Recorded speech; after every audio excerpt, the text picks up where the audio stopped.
Okay, so this video I could have honestly probably just summed up with I conveniently left out most of the story.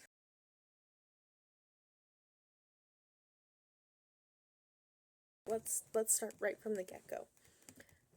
I found out that I was pregnant with Leviathan in February, and I found out very early on in pregnancy. Like, it was pretty clean cut and dry. COVID had just happened, everything had just shut down and stuff, so I wasn't able to get to a doctor until I was like 16 weeks pregnant, which was very stressful. And because of that, there was almost like this, there doesn't need to be, at least to my narcissistic ex, there wasn't this need to really admit that the pregnancy was happening, I guess is the best way to word it. He was very much so like, we need to keep this on the down low, we can't tell anybody, not until like your first doctor's appointment and stuff, like, we don't even know if everything's okay, we can't tell anybody. I wanted to tell people, I was very excited. And then we had gotten into a fight, where it was because he was looking at a bunch of half-naked girls online, and I was like, you know what, you tear me down all day, every day. I'm really tired of this. Like, I don't like you comparing me to these girls. If you want a girl like that, you should just say so and we can stop this now. Like, I can go back to my family and we can just co-parent. Like, we don't have to be a couple. And that just wasn't okay. So we kept getting into a fight. He tried to get, like, he started calling psychiatric wards and was trying to get me involuntarily committed. And I had his best friend's baby mama come and pick me up, because she and I are friends. Like, I love that woman to death, to this day. But she came and picked me up, and she asked me point blank in the car, "Are you pregnant?" And I wanted to be like, "Yes," and I don't know what the fuck to do now. But I was just like, we're not telling anybody, and I don't want this to become a bigger issue. So I was like, oh, no, no. And I just was still lying about it. And, again, it was like, oh, we just want to make sure that it's good. That was what I was being told. But it was like, the second that we had that doctor's appointment, and I went in, got checked out, because I was the only one allowed in the room because COVID. It was brand new at that point in time. But I went in, got checked out, and I came back in and was like, everything looks great, like, I'm 16 weeks pregnant, everything looks perfect.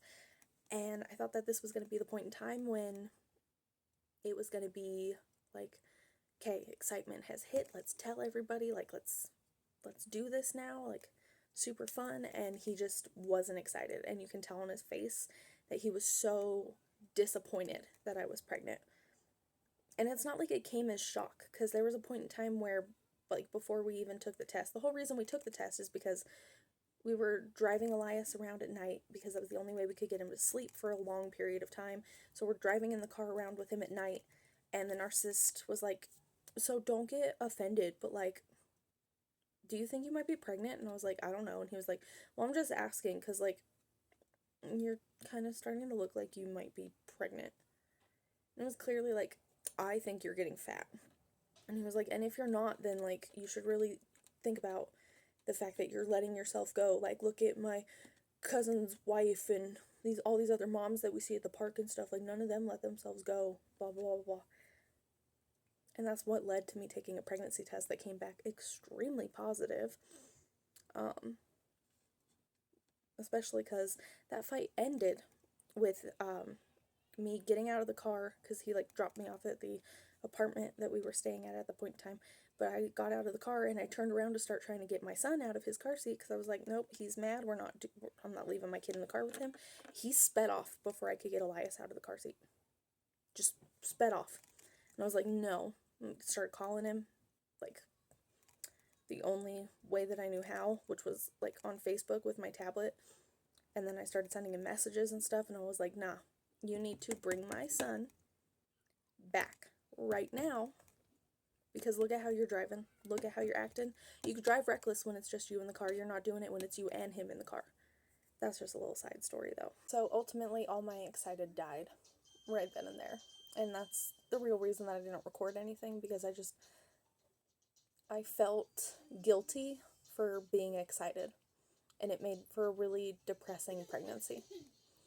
And that's just, it's so terrible to look back and think to yourself, like, all those moments that you could have enjoyed and you just weren't able to because you weren't allowed to be excited from the beginning. It's just crazy to think that I felt guilty about it too.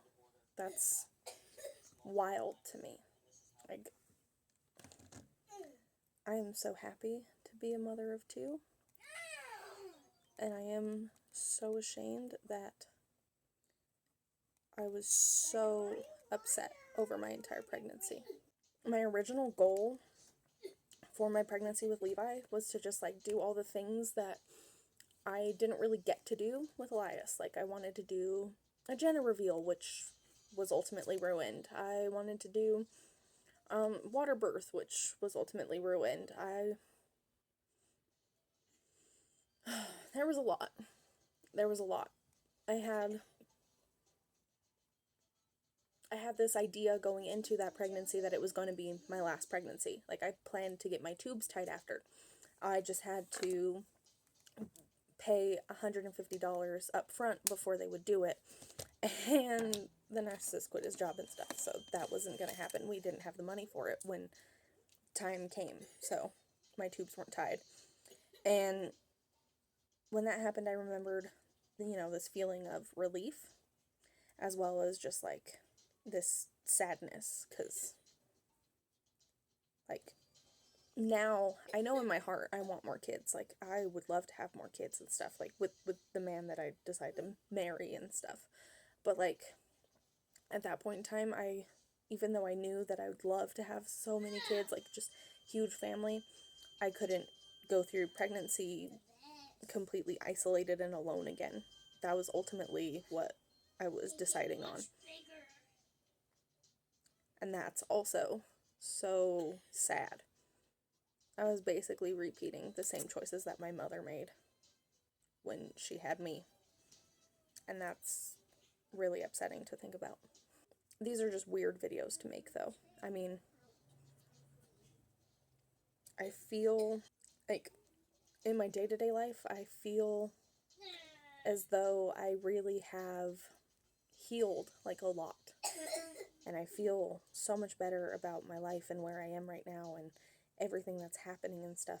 And then I sit down to film one of these videos, and then I realize that there's still things that I haven't really thought of and worked on, and issues that I still haven't fully explored to heal from.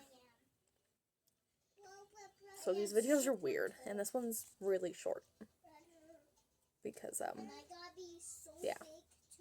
Thanks for watching.